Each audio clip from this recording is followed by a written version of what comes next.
Tonight, Civil and Local Government Staff Association of Ghana, CLOGSAG, fires warning shot. Hands off our civil service as the union rejects the Constitution Review Committee's proposal on the appointment structure of the head of the civil service. If the intent of the constitutional reform is to depoliticize the public services, enhance professionalism and promote meritocracy in the appointment of a head of civil service, they will propose amendment to the Article 195 for the... We'll hear from CLOGSAG tonight on Top Story. Top Story, as always, is brought to you by Telecel, connecting energies and holy insecticide spray and coil. Enjoy a holy sleep. My name is Fostina. Sarfo, please stay for details.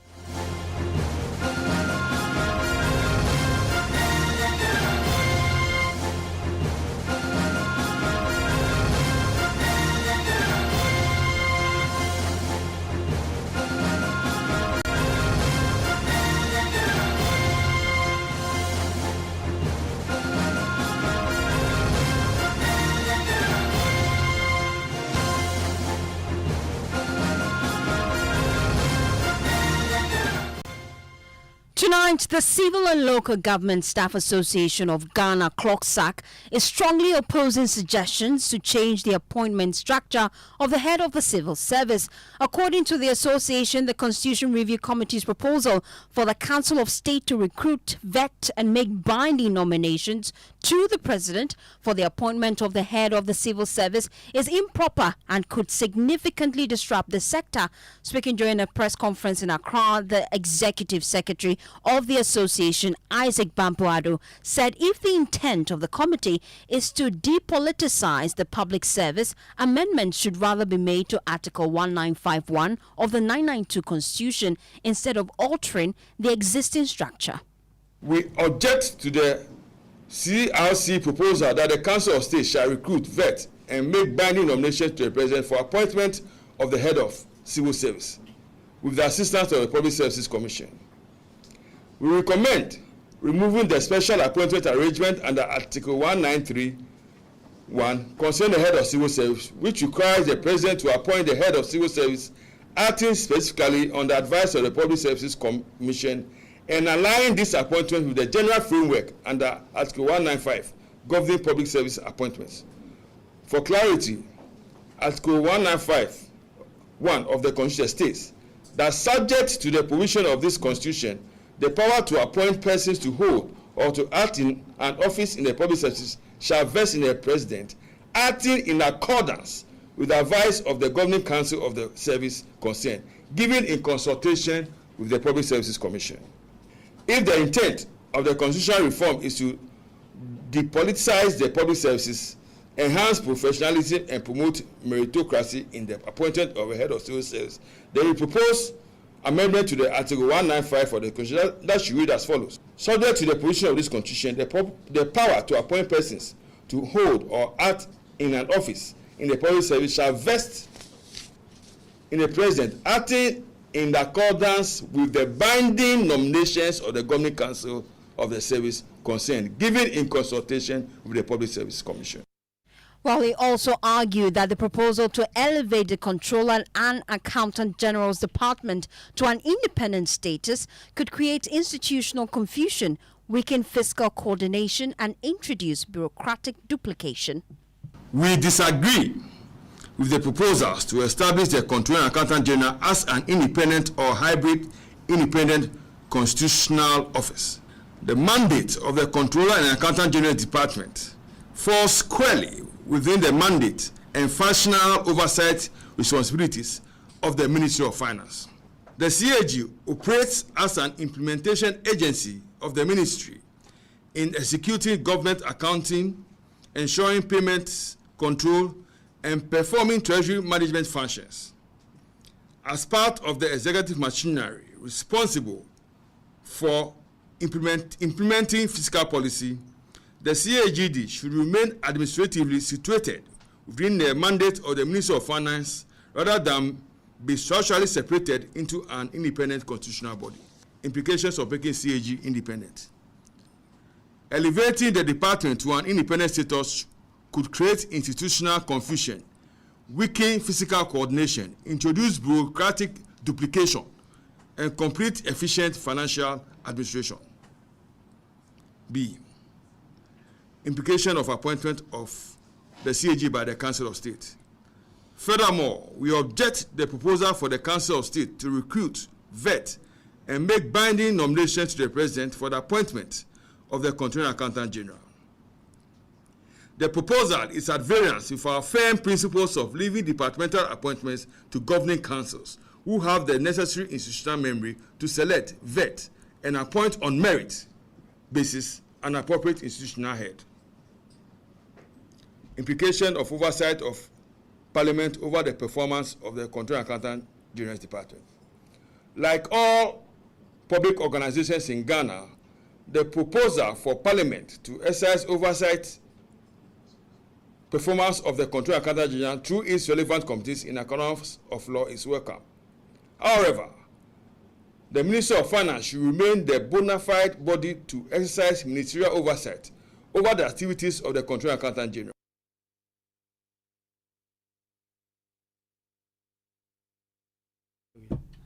Well, my colleague Kweku Asante joins me in the studio with those specific recommendations made by the Constitution Review Committee. Kweku, walk us through the key details. So if you look at the one regarding the Controller and Accountant General, a very expansive detail in terms of the changes that Professor Kwesi Prempeh's committee wants to be done. It says there shall be a Controller and Accountant General who shall be appointed by the President, acting in accordance with advice of the Council of State.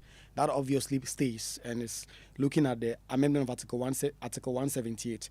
It says the Controller and Accountant General shall hold office for a single non-renewable term of 8 years or until attaining the age of 65 years, whichever occurs earlier. The Controller and Accountant General shall be the Chief Accounting Officer, talks about the funds that we know, and says that the Controller and Accountant General shall not approve any withdrawal from or commitment against the public fund unless satisfied that a withdrawal or commitment is authorized by law. And specifically what CLOGSAG is speaking about or against is the specifics of the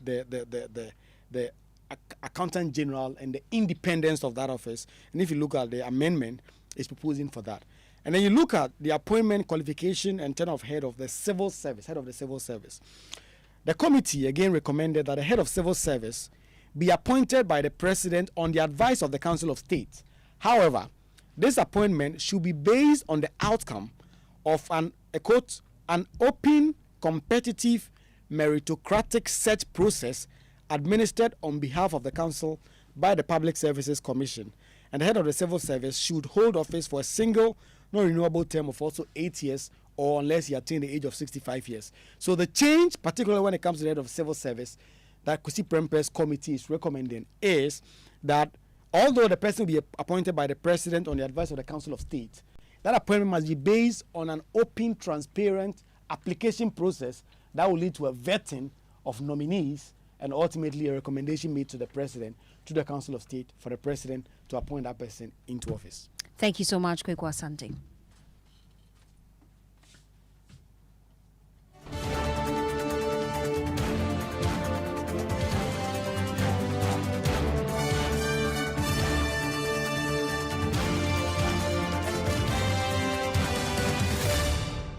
Well, let's broaden the conversation here on Top Story. Join me now is Daniel Appiah. He's member of CLOGSAG's Review Committee. We appreciate your time here on Top Story. I'm wondering why you believe this proposed role of the Council of State in recruiting and vetting the head of civil service is inappropriate. Right. Thank you very much. Good evening and good evening to our listeners as well.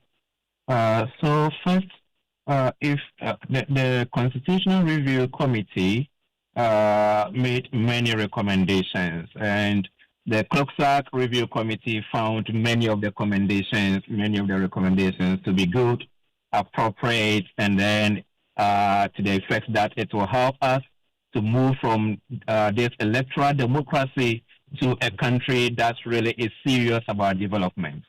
However, there are few recommendations too that we found to be very problematic and challenging. And one of the recommendations is what your colleague has just read concerning the Controller and Accountant General Department. So if you look at the 1992 Constitution, it makes provisions for how the heads of public services organizations should actually be recruited.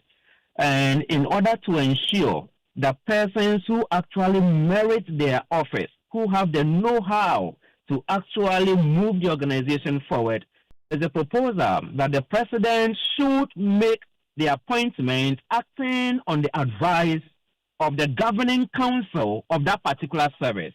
So, for instance, if you have the audit service, then the appointment of the Auditor General should be done on the advice of the governing council or the governing board of the Ghana Audit Service. But they're also saying that it's going to be an open, competitive process. Yes, so I'm coming to a point. I mean, what we find in the 1992 Constitution, because the point I'm driving at first is that the Constitutional Review Committee, they don't give any problem. They have not stated any problem for which they have come out of the recommendations concerning the Controller and Accountant General's Department. And so anybody who picks the Constitutional Review Committee's report and then want to understand what exactly is the problem for which they have made the recommendations that they have, they've not stated any problem. So in the absence of any problem, one cannot actually even now logically accept the solutions that they have actually proposed. That's why I'm trying to put it in context. Okay, but then I recall that during the Constitutional Review Committee meeting, they actually engaged stakeholders. Are you saying that no member from CLOGSAG was invited by the Constitutional Review Committee to get their thoughts on some of this proposal? That is not what I'm saying. I'm saying so you were invited. Certainly they engaged with over 500 experts. But what is the specific problem that they discussed with the experts for which they have come out with the solutions concerning the recruitment and of the Controller and Accountant General?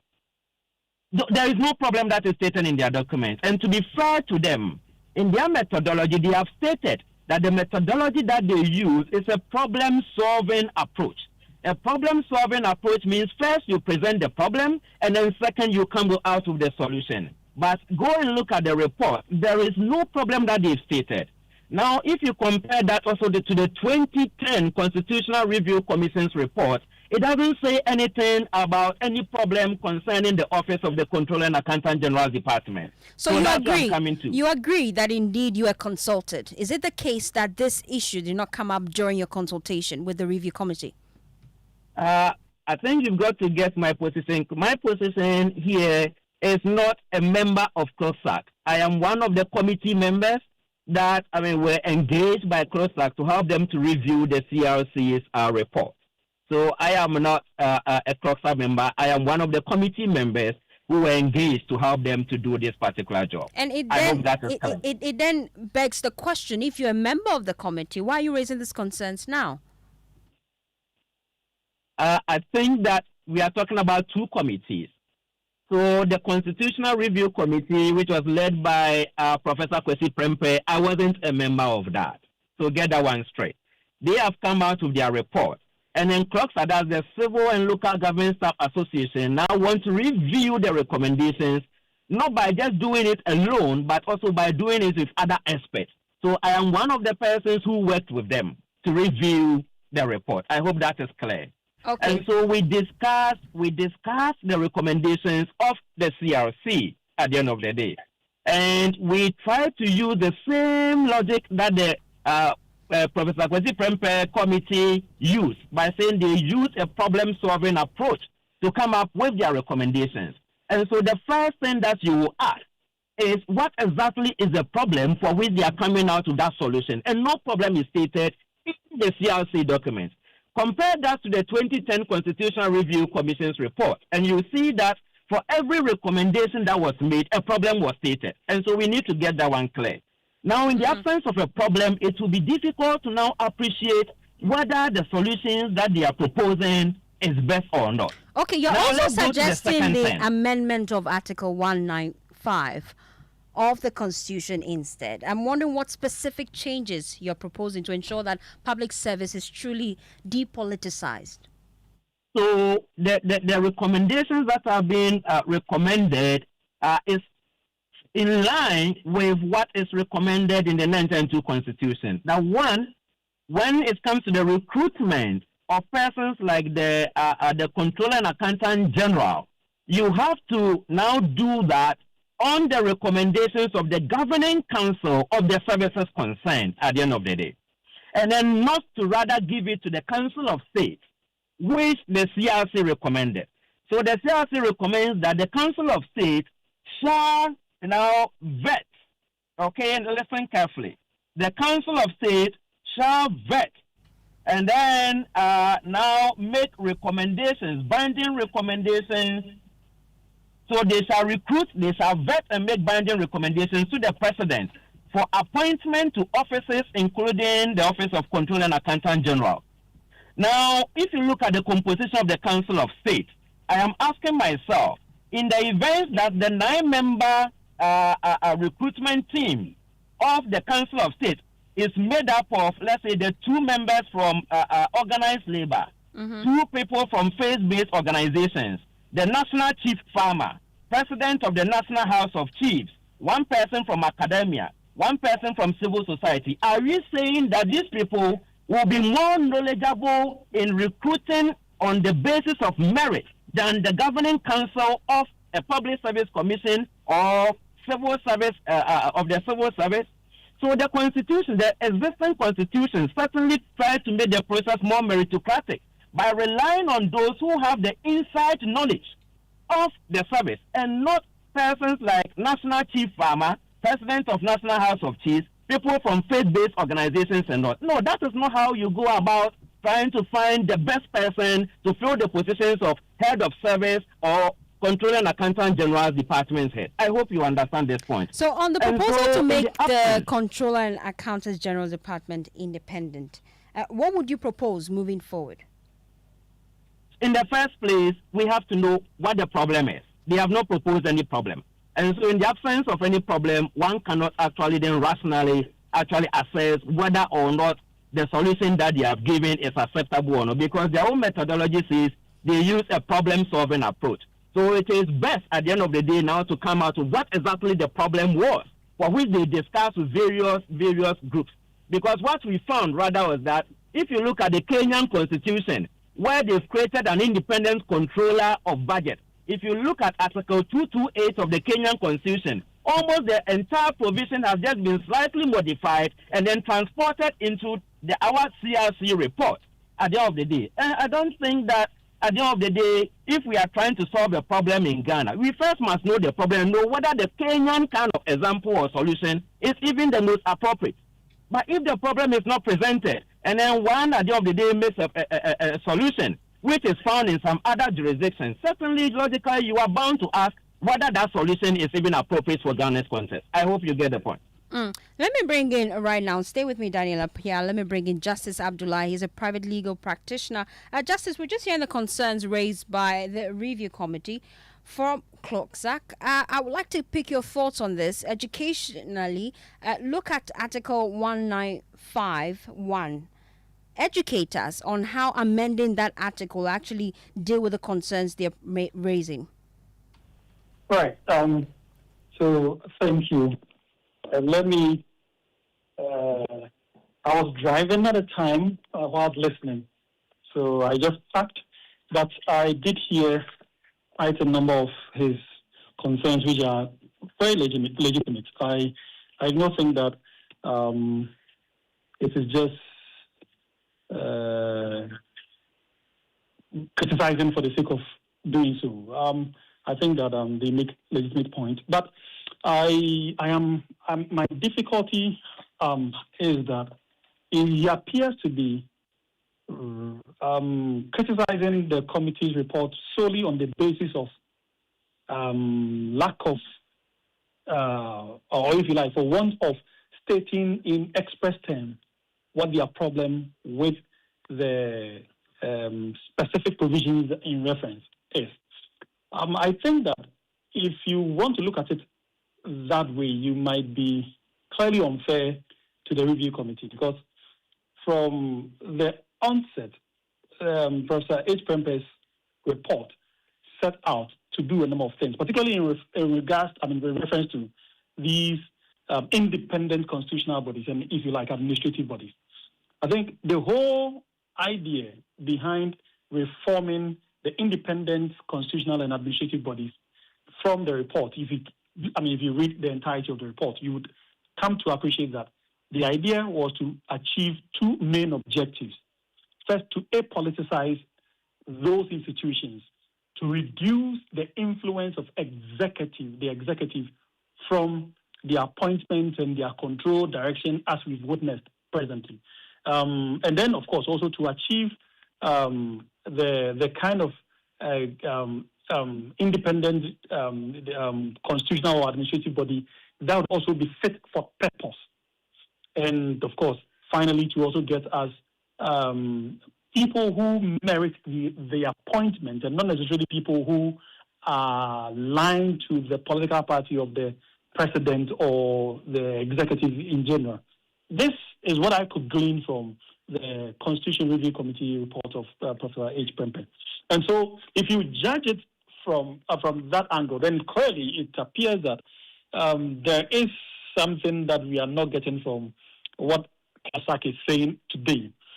Also, taking into consideration the fact that there was a wider consultation, there was a stakeholder engagement, there was an open door policy for everyone to bring in, to submit memorandum for reforms and other things. And I think that if you want to take each provision one after the other and criticize it after this lengthy process of 7 months or thereabout of submitting a report that has been hailed by almost every stakeholder as arguably one of the best, I think that would be unfair to ourselves and indeed unfair to the committee that was put together to do this work. At the end of the day, I think that we have to look at the report holistically. If it achieves for all of us the purpose for which we set out and we set the committee up for, I think it is good enough for us to move forward. Besides the fact that, as I've indicated already, I do not think that the report, the part of the report being complained of alone is enough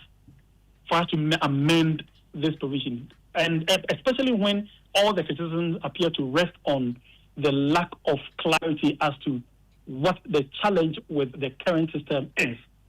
I think that the current system is very clear. The problems with the current system is very clear. Okay. And from where I sit, I think that a larger part of the recommendations of the report is from the issues that we witnessed with the Auditor General, in particular, was this guy in regards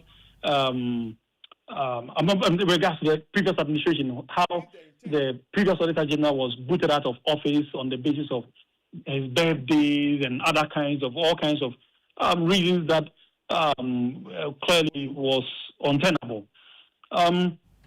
If you judge it from that angle, and how far we've come to this point, how every Auditor General, for instance, is kicked out and kicked in simply because he does not favor the administration at the time, it is obvious that we have a challenge. Okay. It is only those who do not have, who are not privy to these issues, that would pretend that there is no challenge with our independent constitutional bodies. So their major concern is that if you grant independent status for the Controller and Accountant General's Department, that could create administrative overlaps. You disagree? I completely disagree. I think that it will rather help all of us. To achieve for ourselves, if you like, value for money. That is what we have been yearning for. What we have been yearning for in this country consistently has been the protection of the public purse, which we have never had up to this point. And so, if creating an institution that is independent of executive influence, which is the biggest of our challenges in this country anyway, thank you so much, Justice. would achieve for us the best form of protecting the public purse. And I do not think that the alleged overlap, I do not know how these overlap would occur. Maybe some information and education would be helpful. Then we can interrogate it. But I do not agree to that proposition. Thank you, Justice. Let me wrap up with Daniel Appiah. Daniel, you've heard the concerns raised by Justice Abdullahi, a private legal practitioner. He's punching holes on these proposals that you're making, the concerns you're raising. Your response? Right. I don't think that his point holds. What he's saying certainly is in alignment with what we are talking about. That one, you have to look at the document as a whole. And it's for which reason that, for instance, CLOGSAG has supported many of the proposals that they've made, such as, for instance, the maintaining the Auditor General's Department as an independent kind of office, creating an independent special prosecutor, and then all that. So if you take the Constitution as a whole, the whole recommendations as a whole, there are many that CLOGSAG support. Our point certainly is the fact that when it comes to a department like the Controller and Accountant General Department, there has never been any kind of major problem that has occasioned the kind of solutions that they are proposing. And if you look at the solutions that they are proposing, one, at the end of the day, what does it cure? Is it going to make the Controller and Accountant General Department more efficient, more effective? Will the National Chief Farmer or the President of the National House of Chiefs, will faith-based organizations and civil society groups be the best actually to recruit, to vet, and then to make binding recommendations as to who becomes a Controller and Accountant General rather than the governing council of the service? Certainly, if one is looking at meritocracy, there is no way that one can convince anybody that the governing council of the service is not better placed to actually make binding recommendations for appointment of who becomes the CAG. So what's your next line of action? It is very important that the Constitutional Review Commission's report, which has been made available, at the end of the day, there has to be now a broader stakeholder discussion and consultation as to whether the recommendations in that report are okay. It is not okay for one to say that when they were looking for solutions, they contacted many stakeholders. Yes, stakeholders came. People came with diverse ideas. Now you have brought out a draft. When they submitted it, they said it was a draft, or it was a summary of findings, 127 page, now 128. Now, one was expecting, as the president said, that an implementation committee will be set up that will certainly hold some kind of a conference. That has not happened. So one should not certainly just accept every recommendation on the face of it that, oh, once they consulted everybody, we should accept it. For instance, what happens to the recommendation that when it comes to the election of district chief executives, if you are living in some rural area that is not economically viable, you cannot directly vote for a district chief executive. So looking at your concerns, living in an economically viable urban area, then that one you can vote for a district chief executive. What kind of democratic logic is that? So we need to subject the report now to serious analysis and not just to be importing rules from Kenya into the Ghanaian kind of environment as the final kind of proposal for everyone to accept. Daniel, what will be your next line of action? Will you be writing a petition? I think that CLOGSAG as a body, from what I know, they will be submitting also their analysis to the president or the office of the president. I don't know when, but I think that will be done. And I will urge the president, as he promised when the CRC submitted their report, that he will put up or set up an implementation committee to push forward this particular agenda. So we are still waiting. He said at the early part of this year, a committee will be set up. We are now in March. A committee has not been set up. In the SONA, he says they have referred the recommendations to the Attorney General's Department to start working on it. But that is not what was promised. And so it is very important that I think the stakeholders that they consulted, it is important for them, having shared their reports with them, now to organize some kind of a national conference for a discussion on their proposals. Okay, thank you so much, Daniel, for your time here on Top Story. Up next is the News Night.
Hello, good evening and welcome to Newsnight. This bulletin is live on Joy 99.7 FM in Accra, Love 99.5 FM in Kumasi and over 30 affiliates across the country.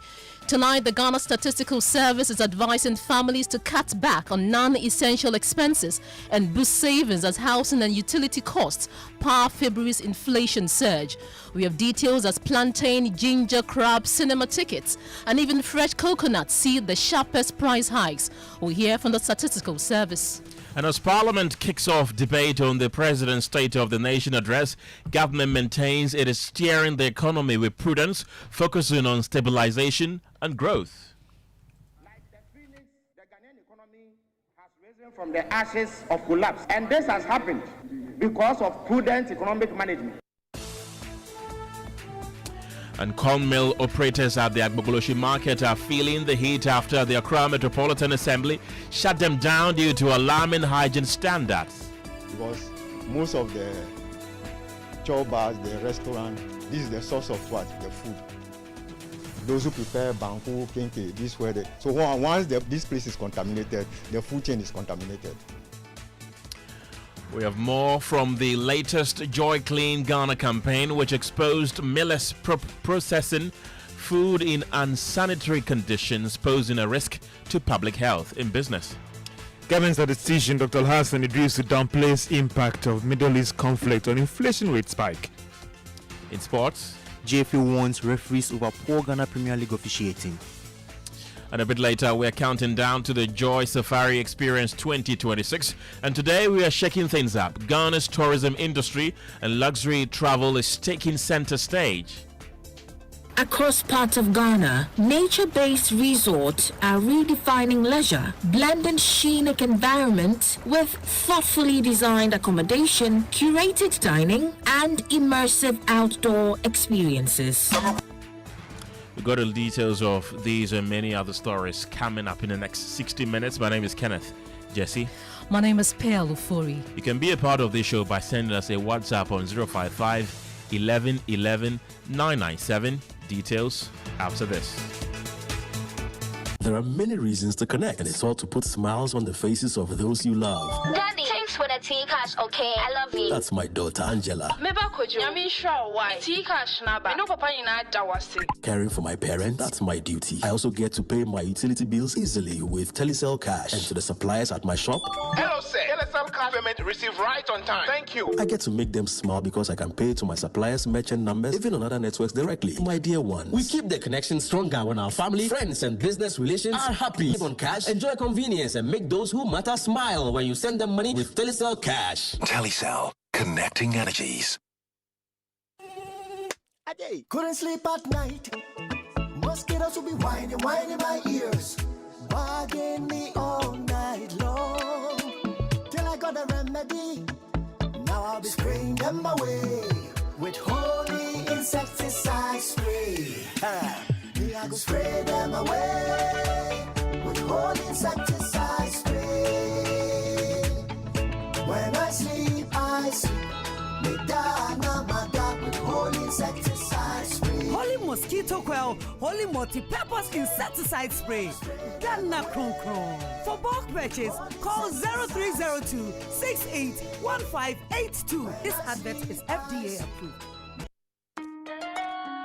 Son, we are so proud of you for setting up this hospital. I really love those hospital beds and waiting chairs. By the way, did you import them? No, Dad, I didn't. I actually got them from Kindle Books and Stationery right here in Ghana. Wow. We also bought our office supplies, safes, executive desks and chairs from Kingdom, and they gave us expert advice on how to set up our office. Guys, that makes 3 of us. I also got our sofa and bedroom sets, plus our dining hall furniture for our new home from Kingdom. Wow, Mom, that makes 4 of us. I usually get my stationery items from Kingdom, and my teacher also mentioned that our classroom furniture was provided by Kingdom. So there you have it. Whenever you're thinking about setting up an office or acquiring furniture for your home, etc., Kingdom Books and Stationery should be your first port of call. With over 40 years experience in the industry, we stock and supply a wide variety of globally sourced office and home furniture, stationery and equipment. Visit our head office, Takweje, Osu near the Osu Cemetery, Temania Community 4, Takoradi opposite Vijay Mays Plaza, Cape Coast University Bookshop, Bookshop, Spintex Road near Absa Bank, Atomic, Centerpoint Mall, Winneba University Campus, KNUST, the University Bookshop, and Santasi in Kumasi. You can also visit our shop online, www.kingdomstoreonline.com. Hurry while stock lasts. For further inquiries, contact us on 050-162-0810 or 0302-764-101. Email info@kingdomgh.com. Kingdom Books and Stationery Limited, where quality and affordability is assured. Terms and conditions apply. Promotion. Fly with Air Tanzania, the wings of Kilimanjaro. Enjoy our special promo fares to Dubai and Guangzhou. Dubai fare starts from 600 USD and Guangzhou in China from 800 USD. These promo fares are for a limited time only. Don't miss out. We also offer affordable fares to other destinations. Comfort, reliability, and value all in one flight. Locate us at Kotoka International Airport, adjacent the airport post office, or call us on 0246 567 898 or 0542 815 087. Fly smart, fly affordable. Air Tanzania, the wings of Kilimanjaro. You're welcome back to Newsnight. Now, avoid non-essential expenses and ramp up savings. That's the caution from the Ghana Statistical Service as housing and utility costs continue to drive February's inflation pressures. Headline inflation has fallen to 3.3%, the 14th straight monthly drop and a record low.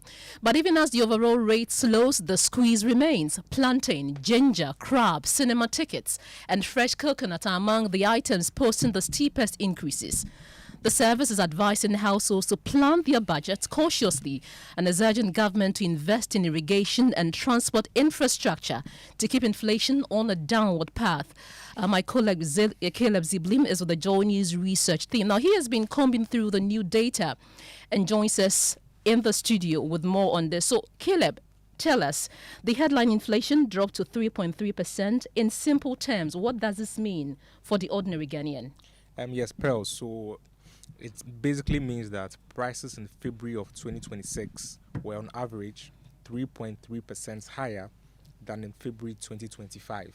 So the prices in February 2026 were about 3.3% higher than that in February last year. So in simple terms, if you bought something costing 100 cedis in February last year, in February this year it should be 103 cedis or 103 cedis 30 pesos. So the price have gone up by about 3 cedis 30 pesos for that individual. So even though the framing is that inflation is coming down, you should know that prices are still going up, but then this time at a slower pace. So for instance, when inflation was about 20%, if you were buying goods for 100 cedis, you would have bought it for 120 cedis the following year. But currently, because it's 3.3%, you're now buying the goods for 103 Ghana cedis. So it's gone up, but it's not gone up by much. And then when we talk about inflation, we need to understand how inflation is calculated. Now, the Ghana Statistical Service has a basket of items. These are 307 selected items that presumably most households in Ghana use. And also the 307 items, every month they visit 57 markets nationwide. And then also their visits, they determine the price change from month to month, and they use that to calculate the inflation rate. So in simple terms, the price of goods have gone up by 3.3%. So even though inflation is coming down, the price is going up modestly. But some of the items in the basket, as you mentioned, are increasing at alarming rates. What's accounting for that? Yes, so like I said earlier, because it's a basket of 307 goods and inflation is indeed slowing or coming down, it means that most of the items in the basket should be reducing in price. And then the other items are increasing in price. So some of the items that are going up, or the primary drivers of inflation in February, were housing, water, electricity, and gas. So this was the highest, followed by food and non-alcoholic beverage, and then education services. Then we have recreation, sports and culture, and then accommodation or rent payments. So these were the primary drivers of inflation for the month of February. And if you want some specific items, we have charcoal, green plantain, public and private school fees, onions, ginger, and smoked herrings. So if you went through the list with me, you realize that most of the things in the list were agriculture. or food produce, which is why the government statistician was saying that the government needs to focus more on irrigation and transportation, because once you have most of the drivers of inflation being agricultural food items, once that goes up, it means that the entire inflation will go up with it. Okay, and some items also reduce. What are these? So again, most of these items were also agricultural products. So we had garden eggs, pawpaw, fried fish, fresh okra, cabbage, maize, and then transport. Now, because of the falling transport fares, fuel costs as compared to last year, transport has also come down a bit. But then you can see most of the goods I mentioned again were agricultural products. So if the government is focusing on taming inflation, focus must be given to production and then transportation to the urban centers. Caleb Ziblim of Joy News Research, thank you so much. Well, let's expand the conversation and go onto the telephone lines and speak to Abdullahi Andani. He's the principal statistician and head of price indices and inflation of the Ghana Statistical Service. Kojo Opoku is also the vice chair of Event and Meeting Professionals Association of Ghana. Gentlemen, thank you very much for your time this evening. I want to start with you, Mr. Andani. As we all are aware right now, inflation has dropped to 3.3%, but many households still feel squeezed. How do you reconcile the headline figure with the lived reality of rising cost of food and utility costs? Thank you very much. Statistical Service have 307 items in our basket, of which we use to measure the inflation in the country. So as it is not all food items, or it is only food items or items that are consumed mostly by households through the Ghana Living Standard Survey that we have had these items 307 that we measure to get our inflation rate. So, and if you observe and if you observe the regional inflation figures, you realize that it is not unique. So that tells us that our location also determines what happened to our expenditure, that is our consumption patterns.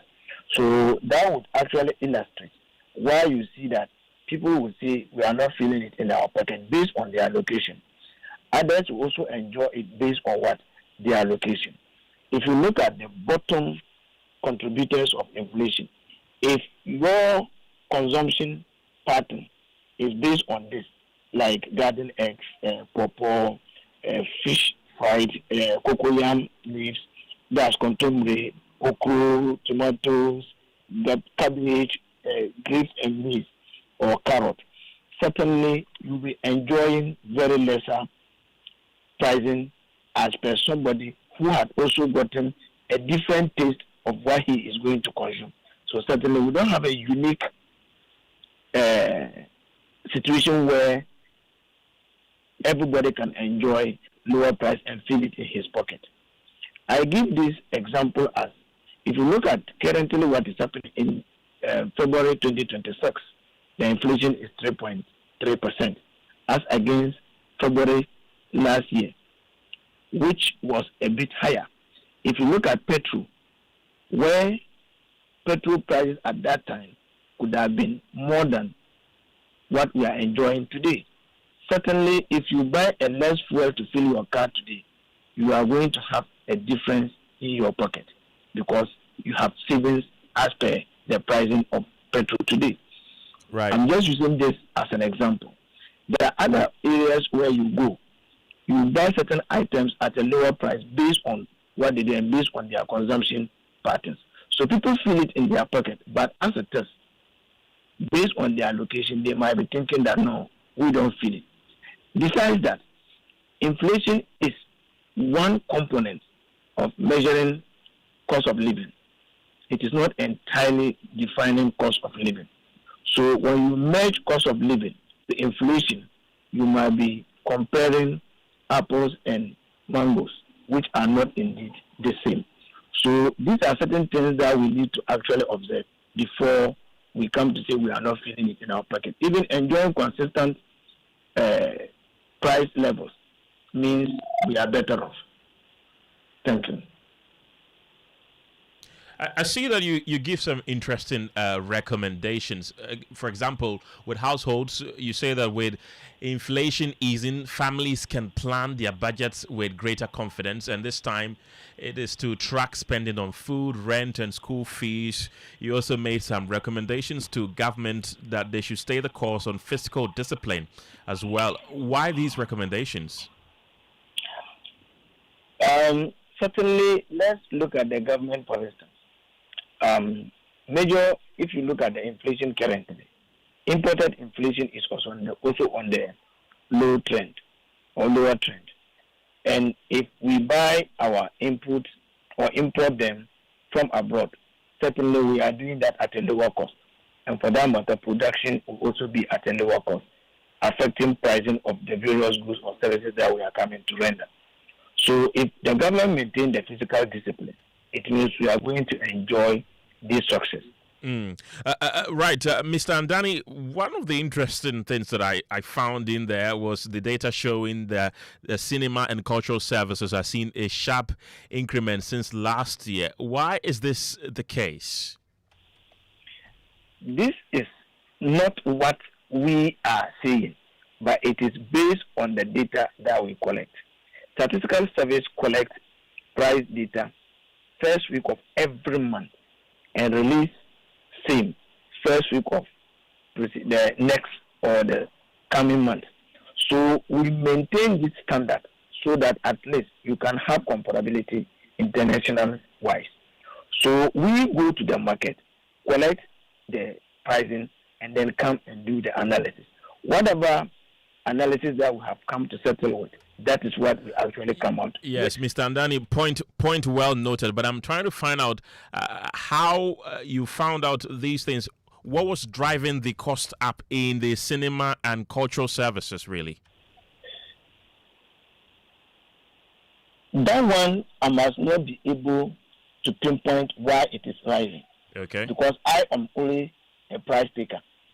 Right. You understand? I collect the prices, but I can't actually determine why it is at that place. It is for researchers to also continue the activity or continue the process by finding out why this is that.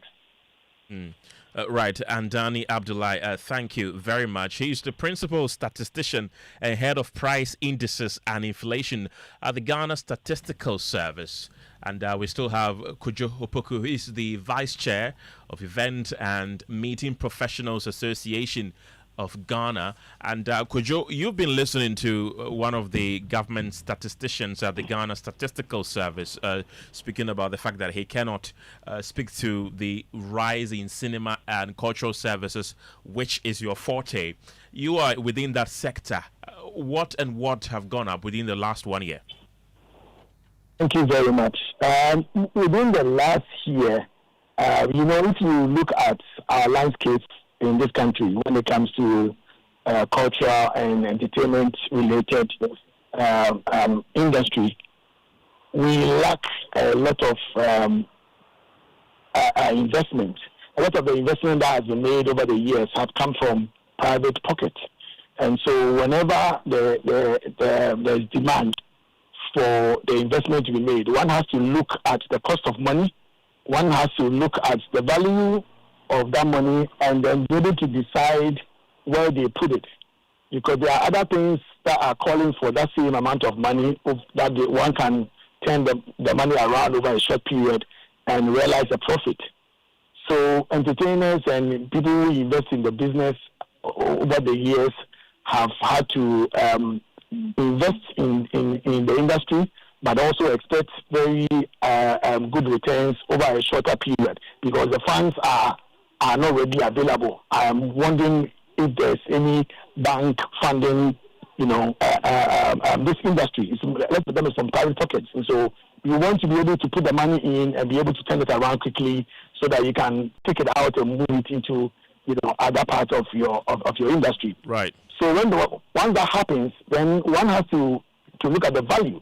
That if I have a million cedis and I want to invest into modern stage equipment because there's demand for better infrastructure in the industry, would that best serve my interest, or I'm better off going into real estate, getting a property at Chado and putting it on, and immediately after I'm done, there are buyers or renters who are readily available to take it off me.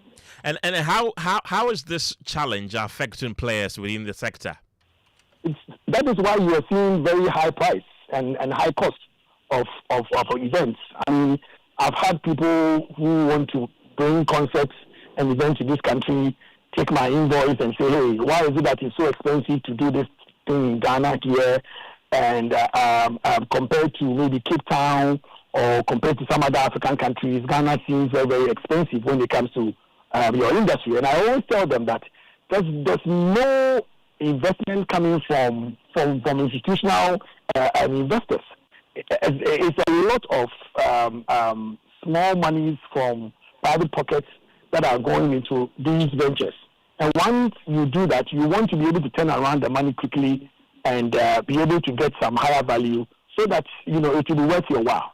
And that is one of the things that is attributing to what we are seeing now. Right. And there's also a lot of demand. If you look at coming from the year of return and now the Black Star experience, there's a lot of demand for modernized way of doing cultural festivals and events. And once people are investing in it, they are going to expect to have their money turned around quickly. Right. Because there are other equally beneficial and equally profitable ventures out there that they can turn their money around quickly. So once they are going in there, then they want to take their pound of flesh and be able to get their money's worth. Right, Kojo Opoku, I want to thank you very much. He's the Vice Chairman of Event and Meeting Professionals Association of Ghana. And earlier we heard from Andani Abdullahi, who is the Principal Statistician and Head of Price Indices and Inflation at the Ghana Statistical Service. Away from that, government is mounting a strong defense of its economic record as members of parliament begin debate on President John Mahama's State of the Nation address. The Minister of Government's Communications, Felix Kwakye Ofosu, argues the administration has exercised prudent economic management, stabilizing key indicators while rebuilding buffers in the face of global headwinds. He also clarified the president's reference to 600 million cedis recovered, explaining that the amount is not attributable to oral at this stage, contrary to suggestions from the minority. According to him, the recovery process is ongoing and must not be mischaracterized for political convenience. Through hard work, grit, and consistency, today, like Lazarus, the Ghanaian economy has woken from the dead. Yes. Like the phoenix, the Ghanaian economy has risen from the ashes of collapse. And this has happened because of prudent economic management. It has also been claimed that the president said that IOCO has recovered 600 million Ghana cedis from Operation Recover All Loot. Mr. Speaker, that is not accurate. The president never made reference to oral in respect of the 600 million Ghana cedis. Mr. Speaker, in respect of oral, unless and until persons who are under investigation or are before court have been convicted, you cannot recover anything from them. The most that can be done is that their assets can be frozen. And as far as that goes, Mr. Speaker, I can report to you that 1.5 billion Ghana cedis in assets have been frozen by people undergoing investigations and those before court. And they include those who are involved in the 280 oral cases that are currently being looked into. Felix Kwakye Ofosu is the Minister for Government Communications, but the minority is pushing back hard. Ranking member on the Defense and Interior Committee, John Intimfojo, contends that cocoa farmers are poorer under John Mahama following the reduction in producer prices. He argues the economic narrative being projected by government does not reflect the lived realities of farmers. I speak as one of the 4 million cocoa farmers and their dependents who have been rendered poorer, who have been deceived. And today you are making reference to Ivory Coast. No Ivory Coast minister went around seeking votes of cocoa farmers, promising them 6,500 per bag. You did, and you turned around to take and to cheat them, to shortchange them, and to steal 1,000 cedis from one bag of cocoa. Mr. Speaker, a pirate incident reported in Senyabreku on our own territorial waters. Our fisher folks no longer feel safe because of a systemic leadership failure in the defense sector by the failure of the president in appointing a substantive minister for defense for 7 months now. Mr. Speaker, no serious country will go without a defense minister substantive for 7 months amid all the threats in our geopolitics.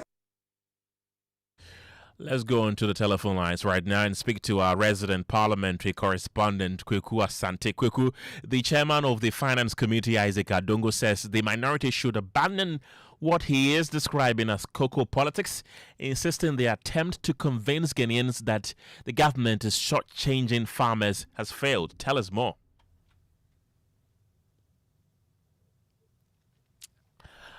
We're still working the phone lines to get Kweku Asante there, but we can now listen to the chairman of the Finance Committee, Isaac Adongo. It is obvious that our colleagues are not interested in the debate because the cocoa politics has died. The cocoa jandam is gone.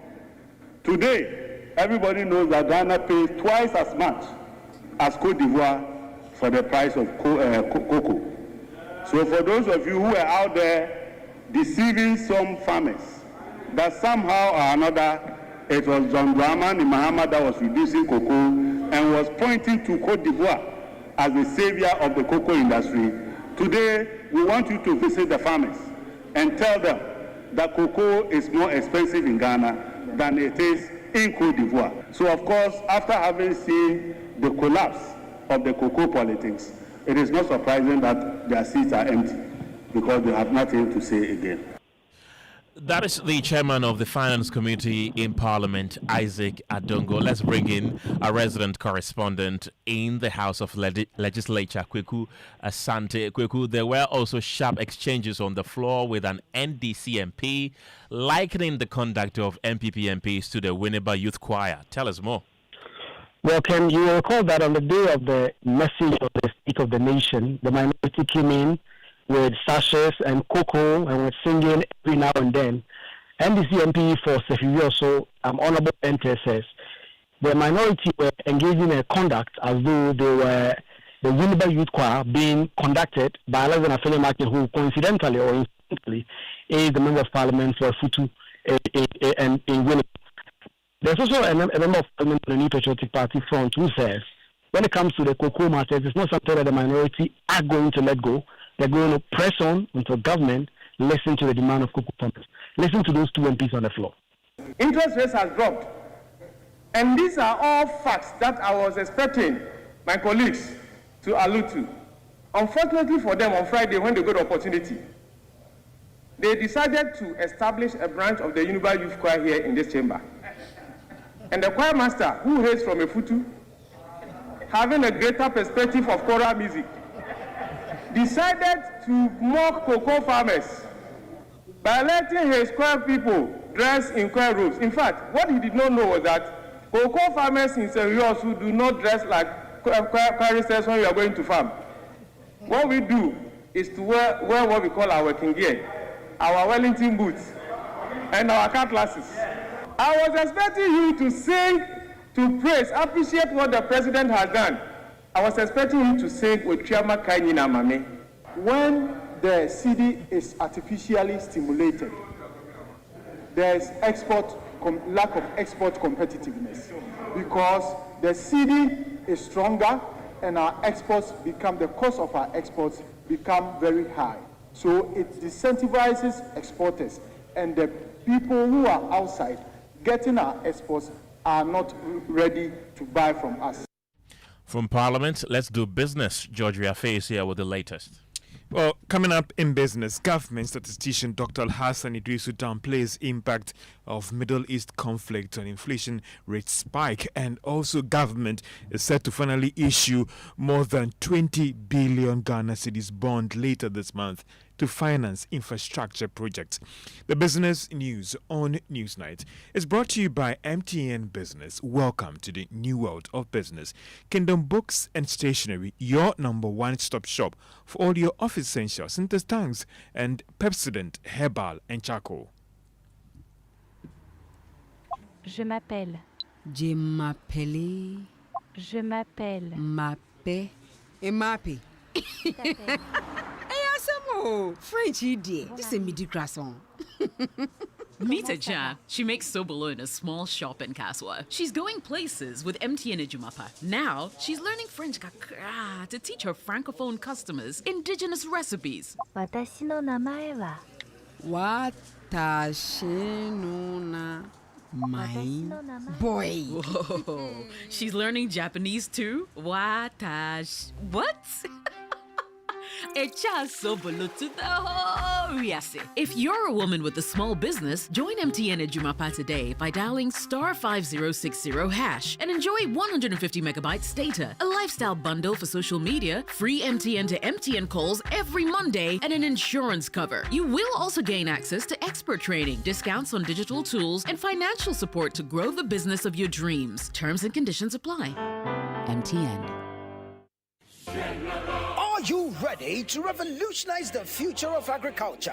The Ministry of Trade, Agribusiness and Industry, in partnership with the Ghana Exim Bank, proudly presents the Ghana Agrotech Fair 2026. The fair will feature exhibitions, market linkages, masterclasses, and workshops on climate-smart farming, digital tools, and export development. Join us at the Black Star Square from March 17 to March 19 at 9 a.m. each day. The President of the Republic, His Excellency John Dramani Mahama, will be assisted by the Minister for Trade, Agribusiness and Industry, the Honorable Elizabeth Officiating, and the Chief Executive of the Ghana Exim Bank, Honorable Sylvester Adina Mensah, to open the fair. Government agencies, agrotech firms, startups, farmers, financial institutions, and the general public are all welcome. To exhibit or for inquiries, call 0559 679326 or 0242 585419. Media partners: Daily Graphic, Media General, Radio Gold, City FM, Channel 1 TV, and the Multimedia Group. Ghana Agrotech Fair 2026, transforming agribusiness through local innovation and technology.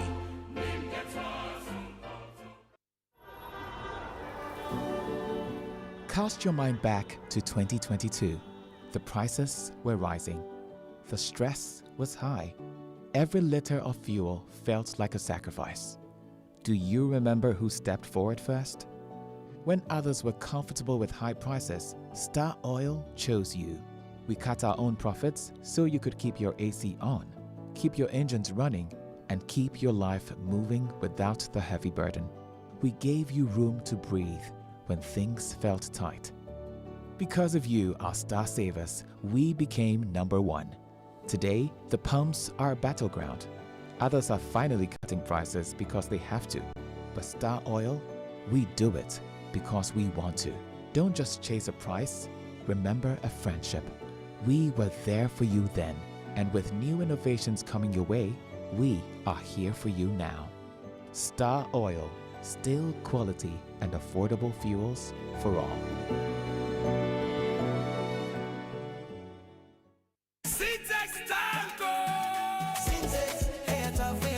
If you want quality, this be where you belong. Hey, tough, hey, strong. Oh, gonna shout and sing the song. When the sun they hot, syntax no break. When the rain they fall, still no shake. Builders they choose and plumbers they prove. Any project you they start.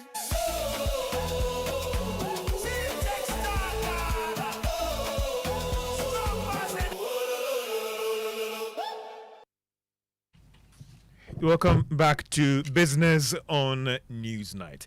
Now, government statistician Dr. Hassan Idrisu is downplaying the impact of development in the Middle East on inflation rates skyrocketing to new high levels. The development in that region has already seen crude oil hit record levels, and there are fears that single-digit inflation could be ending soon here in Ghana.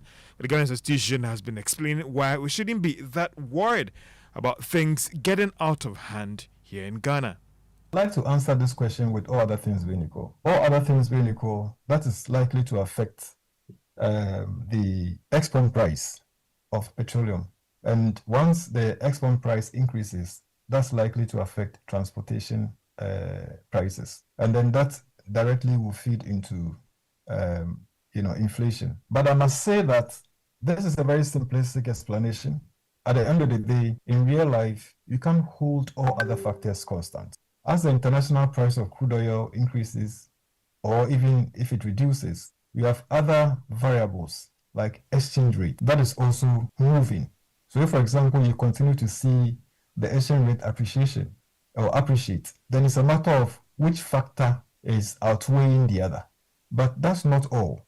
We are also seeing interest rates come down. So if, for example, the interest rates continue to reduce, it also has a bearing on inflation. So the question is, what is the net effect? And then you also see on the fiscal side, you're also seeing the Ministry of Finance actually implementing tight fiscal policies and ensuring that they're rationalizing expenditures. And all of these have impact on the fiscal. So I think it's a question of a balancing act.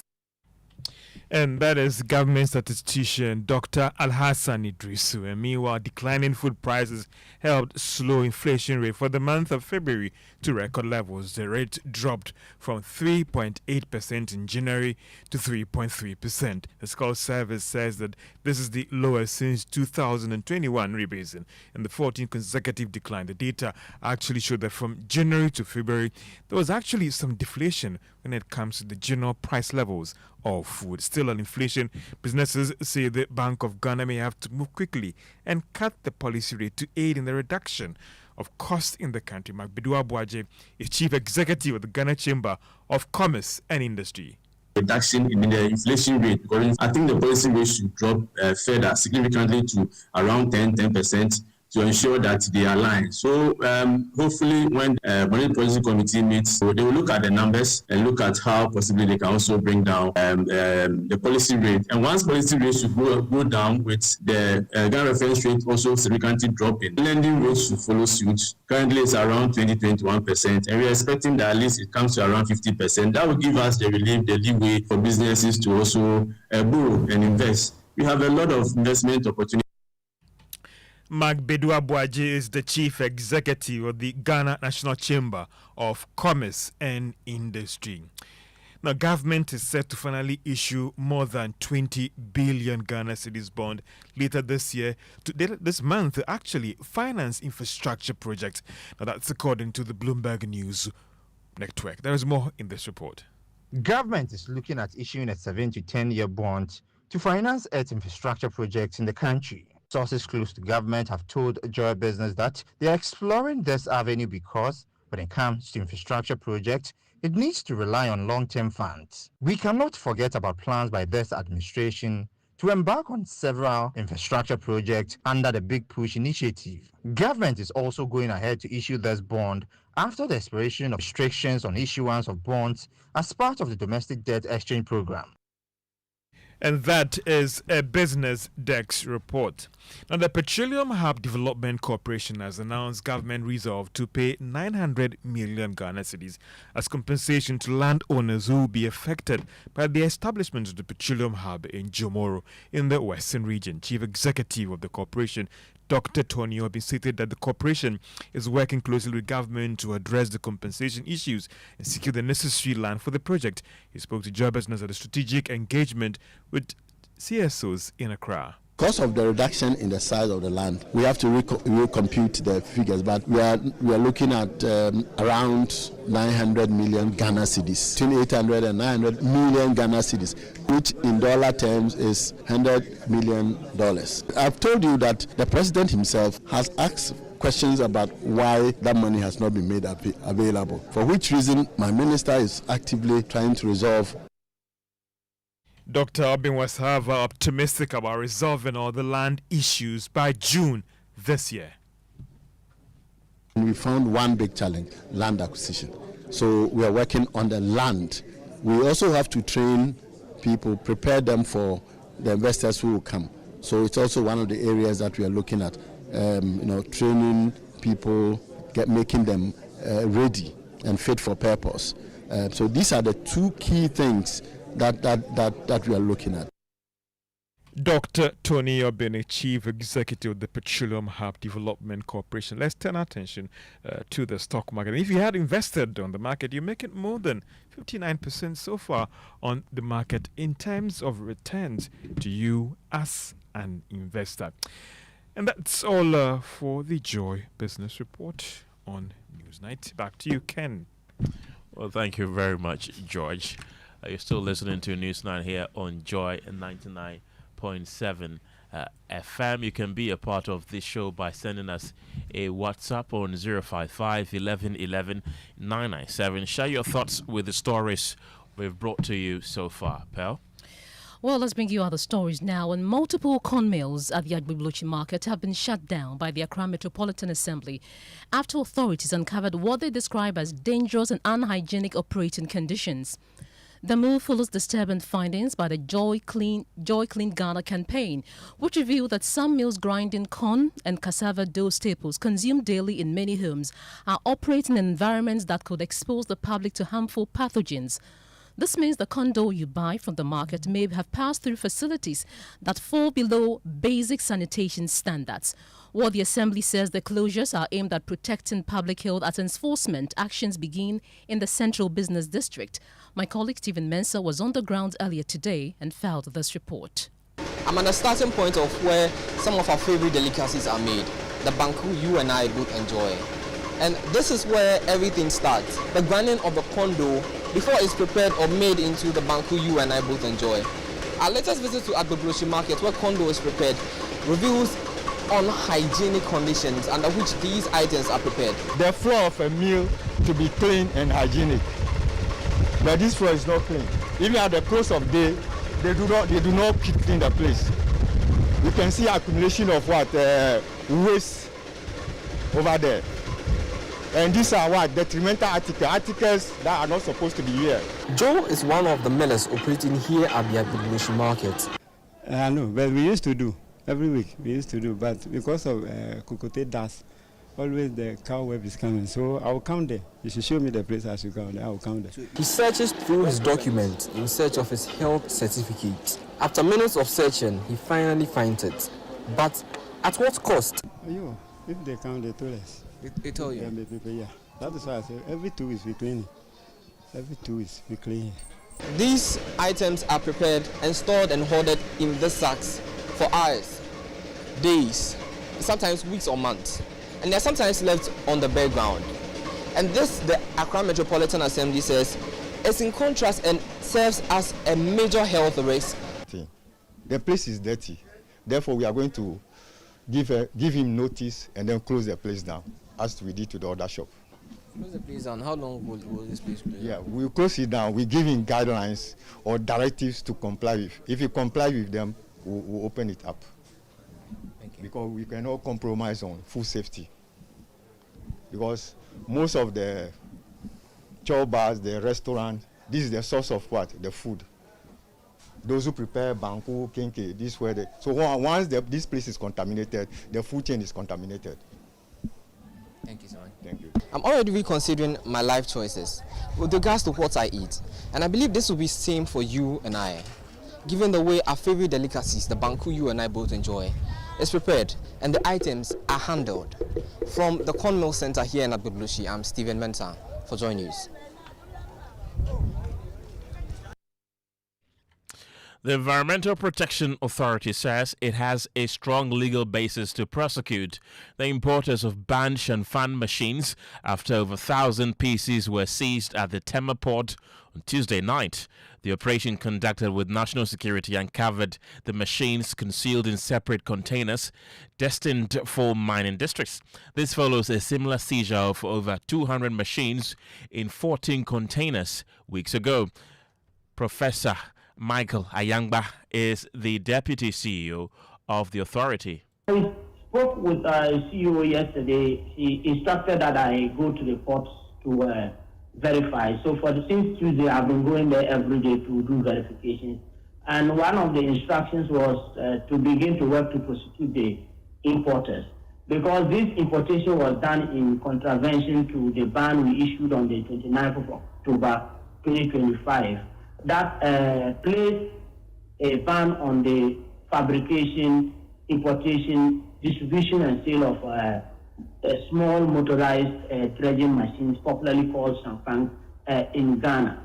And this is also in line with our environmental assessment regulation, LI 2504. Right. So we believe that we have enough legal basis to prosecute whosoever imported these things in the country. So we are working with the agents, asking them to name the importers, identify them, and we'll let them face the law. We think that if we stop at just seizing these things, they'll keep coming in. And as we speak now, we are already thinking about space to store them. Because if we adequately and properly place EEO and EPA and then national security in places where they can monitor properly and intercept these things, we won't have enough space to keep them. In other stories tonight, the shea tree, also known as the northern cocoa, is a major source of income for thousands of women in northern Ghana.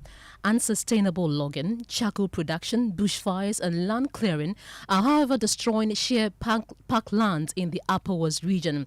The loss of these trees is not only threatening livelihoods, but is also worsening climate change impact by reducing forest cover, increasing heat and accelerating land degradation. On climate evidence, Joy News' Rafiq Salam reports that climate experts want urgent legislation to protect the shea tree and safeguard the region's climate resilience. The shea tree, one of the endangered tree species of the northern savanna ecological zone that grows in the wild. Despite its huge economic benefits and potential, its existence is however under threat as it faces extension from unsustainable logging, charcoal production, bushfires, and land use changes. Head of Research and Learning at non-governmental organization Pronet North. Shea gives us a lot of money. Annually, I think about $100 million that the country gets from shea. It's a global industry that actually is worth about $2.75 billion. Acting Upper Regional Director of the Environmental Protection Authority, Jonathan Pierako, equally is not happy about the wanton destruction of the shea and other economic trees. As they burn the trees, the younger shrubs and leaves are not able to survive it. They will die. And at the end of the year, if you see the population of younger trees that probably could have been grown to bigger trees, it will be dried up, and our women will go and harvest it and go and make their heaps at home. Years ago, this facility is owned by Sumbawera shea butter processors. It used to be filled to the rafters with energetic women busy preparing shea butter. I tell someone, don't cut the trees. The person will tell me that I haven't got the right to tell him stop cutting. But when we put bad laws on it, and even the police are sitting down, seeing people with motor king carrying the trees to market, but they don't seize them. So just like the government came up with a regulation to stop the felling of rosewood, we can do the same for shea. Growing up, the production of shea butter has been the prison of farmers. So anybody who is cutting down a shea tree is akin to killing a fellow human. Reporting for Joy News, Rafiq Salam. Wow. This story is brought to you by Joy News in partnership with CDKN Ghana, University of Ghana Center for Climate Change and Sustainability Studies, with funding from Claire R4I Opportunities Fund. Let's do sports. And in sports, the Ghana Football Association has sent a strong warning to error-prone match officials to improve or face removal. Contagious issues have been raised in the Ghana Premier League, including penalties awarded or goals either allowed or disallowed. Now, the referee's manager, Alex Quarty, says efforts are being made to eradicate substandard officiating. But where you see a referee who is not in the position to be developed, you kick the person out. You just kick the person. At what level do you come to the conclusion that this particular referee just does not have what it takes to be developed? So you have you are appointed in a match. You go for your first game. We see some few errors. We call you. We take you through training. We discuss those errors with you. We are expecting that subsequently, when you go for games, you would avoid those errors, and then you go in again and you repeat them. You understand? I understand. It means that such a person, he's not ready for development. That's referee Alice Koche. And that's it for the sports segment. Thank you very much, Pearl.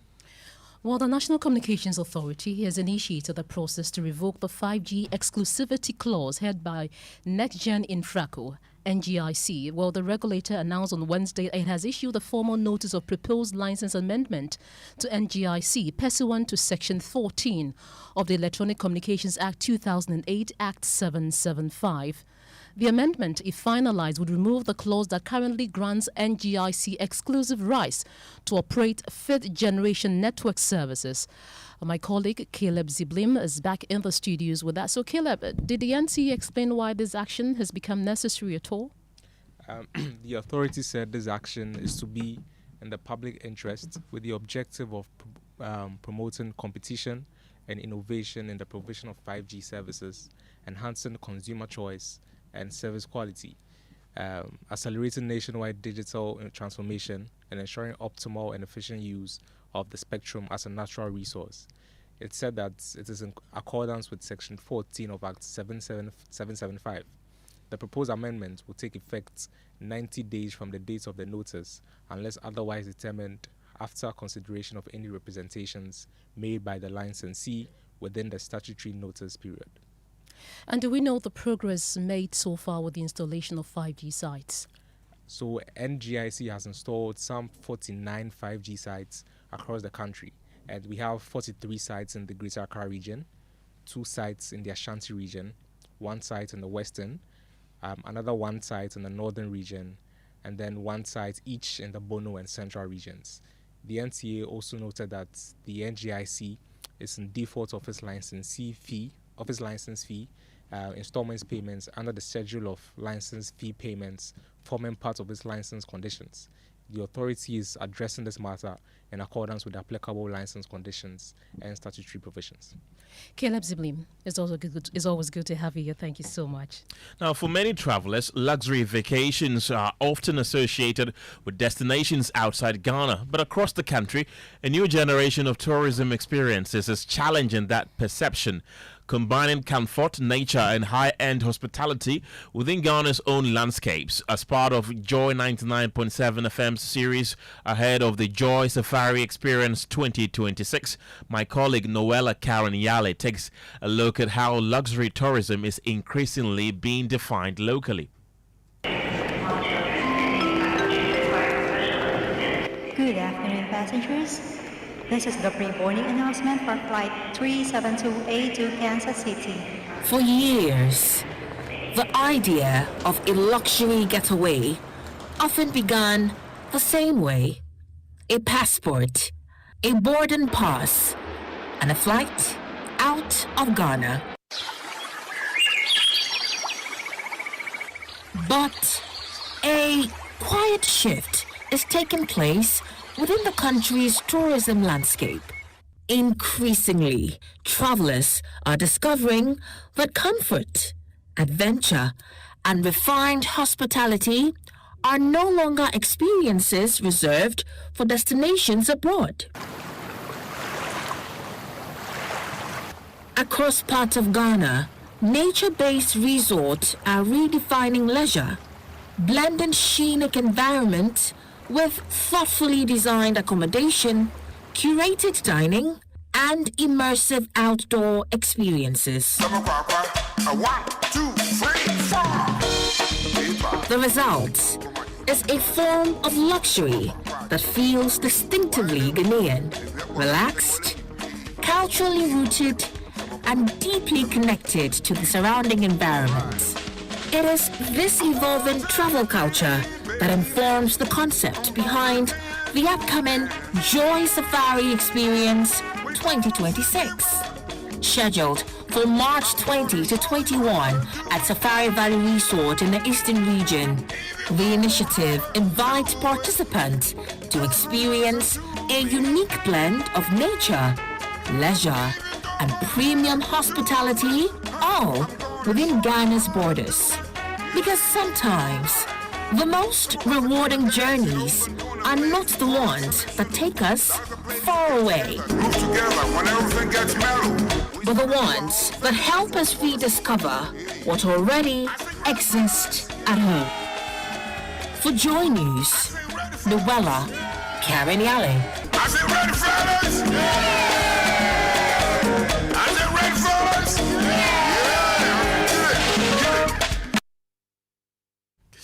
Right, Pearl, I'm sure you will be there because it sounds much fun. It sounds like it's going to be so much fun. Well, it's going to be so much fun. And I'm also asking, will you be there yourself? I will, definitely. Right, and ECOWAS says it is set to roll out mass vaccination campaign for goats and sheep across Ghana and in some West African countries.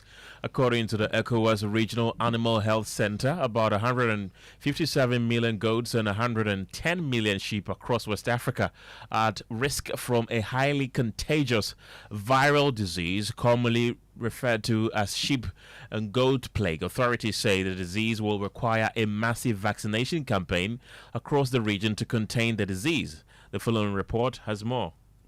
Your favorite goat or sheep meat served with fufu, kokonte, omuto, and other popular delicacies in Ghana could soon come under pressure. ECOWAS is raising concern about the outbreak and spread of peste de petit ruminant, a highly contagious viral disease popularly known as goat or sheep plague. The regional body says more than 150 million goats and 110 million sheep across Ghana and other West African countries are at risk, with fatality rates among infected animals reaching as high as 90%. Simon Kihu is a representative of World Organization of Animal Health at ECOWAS.